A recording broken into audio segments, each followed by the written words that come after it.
ఇప్పుడు ఏదైనా పార్టీతో సంబంధంగా ఉంటున్నారా, ఇండివిజువల్ గా ఉంటున్నారా? నేను వాస్తవంగా రాజకీయాల అంశాలు, నేను ఒక ఉద్యమకారుని, రాజకీయ అంశాలని గనక ముడిపెట్టి చూస్తే గనక నాకు సంబంధం లేకుండానే కాంగ్రెస్ పార్టీ కార్యకర్త నేను.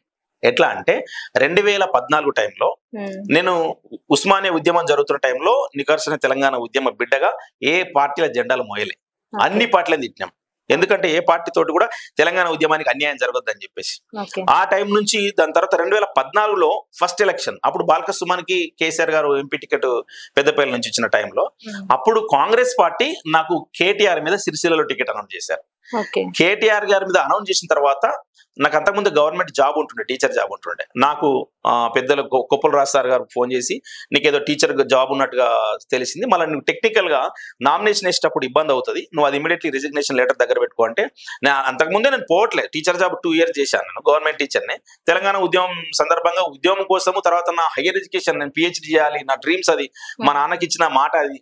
సో ఇక్కడ HGT టీచర్ పోస్ట్ లో ఇక్కడ నేను పరిమితం కావద్దని చెప్పేసి ఇమీడియట్లీ నేను నిర్ణయం తీసుకున్నా. ఆ టైంలోనే మా నాన్న చనిపోయారు. అప్పుడు నేను ఆ బాధలో ఉన్నా, నాకు అసలు మనసు పడతలేదు. ఇంకా ఒక పక్కన తెలంగాణ ఉద్యమం నడుస్తా ఉన్నది, అక్కడ మా నాన్న చనిపోయాడు, నేను ప్రశాంతంగా లేను, నేను హైయర్ ఎడ్యుకేషన్ చేయాలి, మా నాన్న కళ నెరవేర్చాలి అని అనుకోని నేను ఏం చేసిన, ఏమంటే అక్కడ నుంచి నేను హైదరాబాద్ షిఫ్ట్ అయిపోయి మళ్ళీ టీచర్ జాబ్ మానేసి ఇక్కడ ఉద్యమంలో భాగస్వామ్యం. అప్పుడు PhD చేసి, PhD ద్వారా నాకు ఫెలోషిప్ వస్తుండే, నాకు చాలా మంచిగా ఉండే. కానీ రిజిగ్నేషన్ లెటర్ అనేది టెక్నికల్ ప్రాబ్లం కాబట్టి అది తెచ్చుకోవడం ద్వారా 2014 టైంలో నేను రిజిగ్నేషన్ లెటర్ తెచ్చుకున్నాను. అట్లా టీచర్ జాబ్ కూడా రిజైన్ చేయడం జరిగింది. 2014 నాకు టికెట్ వచ్చి 2 రోజులకే ఏం రాజకీయ పరిణామాలు ఏమైనా తెలియదు కానీ 2 రోజులకు నా టికెట్ క్యాన్సిల్ అయింది. 14లో అట్లా జరిగింది. అప్పటి నుంచి కాంగ్రెస్ కార్యకర్తగానే అట్లే కార్యక్రమాలు జరిగిందంటారు. ఇక అది కొంత లోపాయికారి ఒప్పందం జరిగింది. కొంతమంది కాంగ్రెస్ లో ఉన్న నాయకులే BRS నాయకులతోటి మిలాఖతై నా టికెట్ మాయం చేశారనేది వార్త. అప్పటిది దాదాపు ఎండింగ్ వరకు చట్నీ జరుగుతాయి చాలా వరకు. అది జరిగింది, నా పైన కూడా అదే జరిగింది. దాని తర్వాత ఏమైందంటే, నేను తర్వాత 18 ఎలక్షన్ లో కూడా నాకు టికెట్ ఇస్తామని చివరి టైంలో, నాది చివరి లిస్టు, మన పైలట్ రోహిత్ రెడ్డి గారిది నాది ఒకటే లిస్ట్ లో ఉండే పేరు. ఆ టైంలో ఉత్తమ్ కుమార్ రెడ్డి గారు PCC ప్రెసిడెంట్ ఉండే. ఇంకా అప్పుడు కూడా ఏం జరిగిందో తెలియదు కానీ అప్పుడు ధర్మపురి రిజర్వ్డ్ కాన్స్టిట్యున్సీ వరుసగా 3 సార్లు ఓడిపోయిన నియోజకవర్గాల్లో మళ్ళీ వాళ్ళకి ఇవ్వద్దు అని చెప్పేసి, కొత్త నాయకునికి ఇవ్వాలని చెప్పేసి నన్ను ఎంపిక చేసి, నాకు ఆల్రెడీ సర్వేలలో కూడా నా పేరు ఉండే. కానీ లాస్ట్ కు చివరి మినిట్ లో లిస్ట్ లో మళ్ళీ పేరు మాయమైంది. అట్లా 18లో కూడా మాయమైంది. నేను రాజకీయ అంశంగా వాడు చెప్తా ఉన్నా. 14, 18 దాని తర్వాత ఏమైందంటే 18 నుంచి నేను మానేసిన సపరేట్గా నేను నిజాం కాలేజీలో ఫ్యాకల్టీగా పనిచేసుకుంటా ఉన్నాను. నేను నిజాం కాలేజీలో అసిస్టెంట్ ప్రొఫెసర్ గా పనిచేస్తా ఉన్నాను. బండి సంజయ్ గారు స్టేట్ ప్రెసిడెంట్ గా బీజేపీకి అయిన తర్వాత, నీ అట్లాంటి ఉద్యమకారుడు, నువ్వు నికార్సైన ఉద్యమకారుడివి, నువ్వు పొలిటికల్ గా నీ కాంగ్రెస్ పార్టీ ఏం చేయలేకపోయింది, నేను ఉన్నరా అని చెప్పేసి అన్న, నువ్వు ఉండాలన్న నాతో అంటే, నేను బండి సంజయ్ గారిని విశ్వసించి మానకొండూరు నియోజకవర్గం నీకు మా క్యాండిడేట్ లేడు, నువ్వు ఉండాలని చెప్పడం ద్వారా నేను వెళ్ళిపోయాను. నమ్మి, ఒక ఉద్యమకారుడిగా నేను నమ్మినాను. దాని తర్వాత పాపం 2 సంవత్సరాల్లో విపరీతంగా పనిచేసినాము. తీరా ఎన్నికల టైంలో బండి సంజయ్ గారిని అధ్యక్ష పదవి నుంచి తప్పించారు. తప్పించేసరికి నా భవిష్యత్ ప్రశ్నార్థకం అయిపోయింది. నాకు టికెట్ ఇచ్చే పరిస్థితి లేకుండా అయిపోయింది. తీరా ఆ టైంకి ఆర్ఎపల్లి మోహన్ గారు బీజేపీలోకి వచ్చి టికెట్ తీసుకున్నారు. నేను క్వశ్చన్ మార్క్ అయిపోయింది, నేను కొంత డిస్టర్బ్ గా ఉండుంటి. మీరు రాజకీయాలకు వెళ్దామంటే బయట రాజకీయాలు జరిగిపోతున్నాయి. అట్లా ఇవన్నీ కూడా పరిణామాలు కొంత బెడిచికొట్టే. ఆ టైంలోనే కొంత BRS వాళ్ళను మాతో ఉండాలనడం, ఇక నాకు అంత డిస్టర్బ్డ్ గా అయిపోయింది. కానీ మళ్ళీ పార్లమెంట్ ఎలక్షన్ వాళ్ళకి నేను తేరుకొని మళ్ళీ సరే ఏదైనా కానీ తెలంగాణ ఇచ్చిన తల్లి సోనియమ్మ, కొట్లాడిన బిడ్డలం మనం కాబట్టి సోనియమ్మ రుణం తీర్చుకోవడానికైనా కాంగ్రెస్ పార్టీ ద్వారా ఉందామని చెప్పేసి మళ్ళీ పార్లమెంట్ ఎలక్షన్ లోనే మళ్ళీ పొన్నం ప్రభాకర్ గారు మా హుస్నాబాద్ నుంచి ఎమ్మెల్యేగా ఉండి మంత్రిగా, రవాణా శాఖ మంత్రిగా ఉన్నారు. అలాగే మా జిల్లా మంత్రులు శ్రీరాబాబు గారు, బట్టి గారు, వీళ్ళందరూ కూడా నువ్వు ఉంటే బాగుంటుంది అనడం వల్ల మళ్ళీ రేవంత్ అన్న సిరిసిల్ల బహిరంగ సభ జరిగినప్పుడు ముఖ్యమంత్రి రేవంత్ రెడ్డి గారే కండువా కప్పి మళ్ళీ నన్ను కాంగ్రెస్ పార్టీలకు జాయిన్ చేసుకోవడం జరిగింది.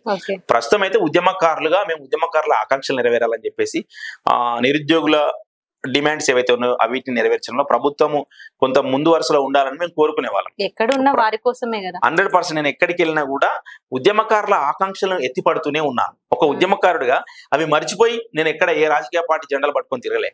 ఆ అంశాలు నెరవేర్చడం కోసం ఆ పార్టీ ఎట్లా ఉపయోగపడుతుందో నేను ఆలోచించాను. ఆ అంశాలు నెరవేర్చడంలో నా పాత్ర ఎట్లా ఉండాలనో ఆలోచించాను. కానీ ఆ పార్టీలనే వాడుకునే పరిస్థితి తీసుకొచ్చినాయి తప్ప నేను పార్టీలను వాడుకున్న పరిస్థితి ఎక్కడా లేదు. సో ఈ ప్రస్తుతం అయితే కాంగ్రెస్ పార్టీలో పార్టీ ద్వారా జరుగుతున్నటువంటి కార్యక్రమాల్లో కొంత సంతోషకరమైన విషయాలు, అందశ్రీ గారి పాటను రాష్ట్ర గీతంగా ప్రభుత్వం ప్రకటించడం, అది గత ప్రభుత్వాలు ప్రకటించలేకపోయినాయి. అది ఉద్యమ కాలంలో రాష్ట్ర గీతంగా పాడుకున్నాం స్కూళ్ళల్లో, కానీ రాష్ట్రం వచ్చిన తర్వాత పాడుకోలేని పరిస్థితి. అట్లా అదొకటి. తర్వాత కౌలు కళాకారులకు ఇలా ప్రముఖమైనటువంటి కౌలు కళాకారులకు 9 మందికి అవార్డులు ఇవ్వడం, ₹1,00,00,000 300 గజాల ఇంటి స్థలాన్ని కేటాయించడము ఈ ప్రభుత్వం చేసిన మంచి పని. అట్లా కౌలు కళాకారులకు కానీ, అలాగే నిరుద్యోగ కౌలు కళాకారులు వాళ్ళకు ఉద్యోగాలు ఇస్తామని చెప్పారు. అది ప్రక్రియ జరుగుతూ ఉన్నది. త్వరలోనే ఆ ఉద్యోగ నియామకాలు కూడా జరగాలని కోరుకుంటా ఉన్నా. అట్లే నోటిఫికేషన్ల విషయంలో కూడా టీఎస్పీఎస్సీ చూడండి, గత ప్రభుత్వం ఒక ప్రైవేట్ ఏజెన్సీ లాగా మార్చింది. అసలు టీఎస్పీఎస్సీనే వాళ్ళ సొంత ఎజెండా లాగా మార్చుకొని జాబులు అమ్ముకున్న పరిస్థితి ఉండే. అది ఎంత ఘోరం, అది దారుణం. అది ఒక ప్రభుత్వ సంస్థను, స్వతంత్ర ప్రతిపత్తి గల సంస్థను ఒక జేబు సంస్థలాగా మార్చుకున్నారు వాళ్ళు. కానీ ప్రభుత్వం వచ్చిన తర్వాత టీఎస్పీఎస్సీని సంస్కరించి దాన్ని ఒక స్వతంత్ర ప్రతిపత్తిగా ఉంచి ఎట్టి పరిస్థితుల్లో కూడా అవకతవకలు జరగద్దని చెప్పేసి పారదర్శకంగా నియామకాలు చేస్తా ఉన్నారు. Group 2 జరిగింది, Group 1 జరిగింది, ఎగ్జామ్ జరిగినాయి, రిజల్ట్స్ వెయిటింగ్ లో ఉన్నాయి. డిఎస్సి గతంలోనే జరిగింది. అసలు గత ప్రభుత్వంలో ఒక్క డిఎస్సి జరగాలి. మొన్న ఈ ప్రభుత్వం వచ్చిన తర్వాత డిఎస్సి జరిగింది, ప్రభుత్వ టీచర్లే నియామకాలు జరిగినాయి. ఇట్లా ఒక శుభ పరిణామం స్టెప్ బై స్టెప్ అన్ని జరుపుకుంటూ వస్తున్నాయి. మన నిరుద్యోగులకు జాబ్ క్యాలెండర్ ఇచ్చారు. ఆ జాబ్ క్యాలెండర్ ప్రకారం నోటిఫికేషన్ లేదని చెప్పేసి నిరుద్యోగులు ఇప్పటికి అడుగుతున్నారు. మేము కూడా ముఖ్యమంత్రి గారు రేవంత్ రెడ్డి గారికి మేము విజ్ఞప్తి చేస్తున్నాం. జాబ్ క్యాలెండర్ ఇచ్చినా కాబట్టి జాబ్ క్యాలెండర్ ప్రకారం నోటిఫికేషన్ వేస్తే ఏ తతంగాలు ఉండవు. మా నికార్సైన నిరుద్యోగులను ఏ రాజకీయ పార్టీ కూడా వాడుకునే అవకాశం ఉండకుండా ఉంటది. లేకుంటే ఏదో రాజకీయ పార్టీ మళ్ళీ వాళ్ళని వాడుకునే పరిస్థితి వస్తుంది.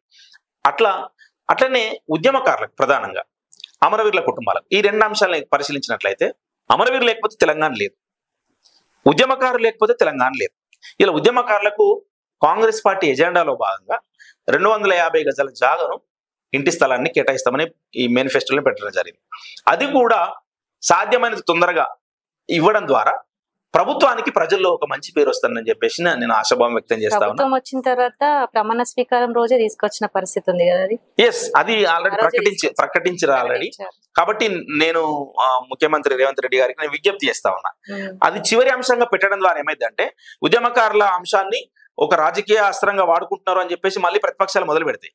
కాబట్టి వాళ్ళకి అవకాశం ఇవ్వకుండా ఇది ప్రధాన అంశంగా పెట్టడం ద్వారా, ఒక ప్రాథమిక అంశంగా పెట్టడం ద్వారా మనము ఉద్యమ లక్ష్యాలు నెరవేర్చడంలో, ఉద్యమకారుల ఆకాంక్షలు నెరవేర్చడంలో కాంగ్రెస్ పార్టీ బీఆర్ఎస్ కంటే ముందు వరుసలో నిలబడ్డదని చెప్పడానికి ఒక ఆస్కారం ఉంటుంది. నేను విజ్ఞప్తి చేస్తా ఉన్నా.